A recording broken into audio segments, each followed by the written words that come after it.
Waverly light and power.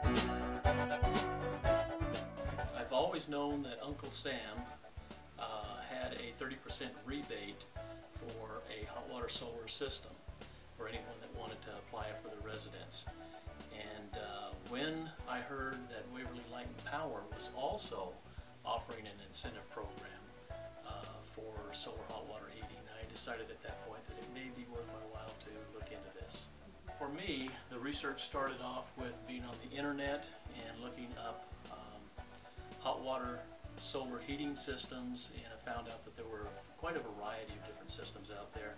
The two major was a flat plate and the evacuated tube, and did various studies on those two and came to the decision that the evacuated tube was the one that I preferred.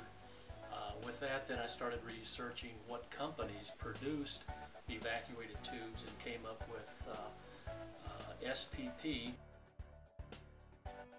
To get that warranty for 10 years, I would have to have a certified SPP installer to install the system. And checking with them, they said there were no SPP players really in this part of Iowa. In fact, really couldn't get anything in Iowa.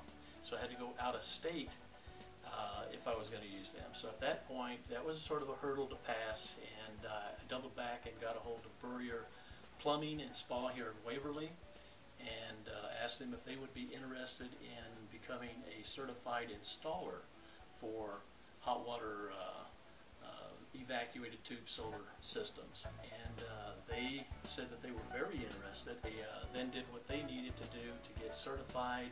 They became the installer for my system, and therefore I got the 10-year warranty.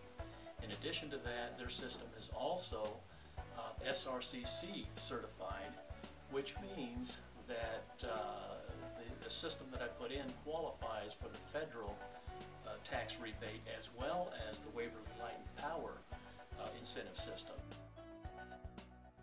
First of all, I put in two evacuated tube solar, what they call a panel. In other words, a bank of 30 tubes.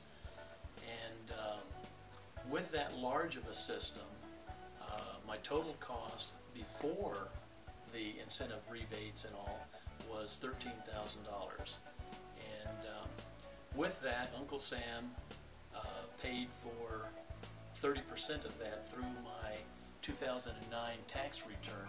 I just filed for that and got that discount from them. At the end of the project, I gave my information back to Waverly Light and Power. They came out and inspected, and they just wrote me a check for approximately 15% of the project. So what it amounted to is that 45% of the project was covered by outside sources outside of my wallet, and I pretty much covered then 55%. They come up and say, I see you've got a solar system, can you tell me about it? There's a lot of interest in it. People these days typically are thinking in terms of green, and they view a solar system as something that is reducing the amount of energy that we have to use, and our reliance on outside sources, foreign sources and the like. So everything that I have had, communications from others, has all been very, very positive. The looks of the system, no one has commented on. It is slightly visible from the front. You can see a little bit of the system. You'd have to really go in the backyard to see the full view of it, but no negative comments whatsoever. Waverly light and power. Planning for tomorrow while providing for today.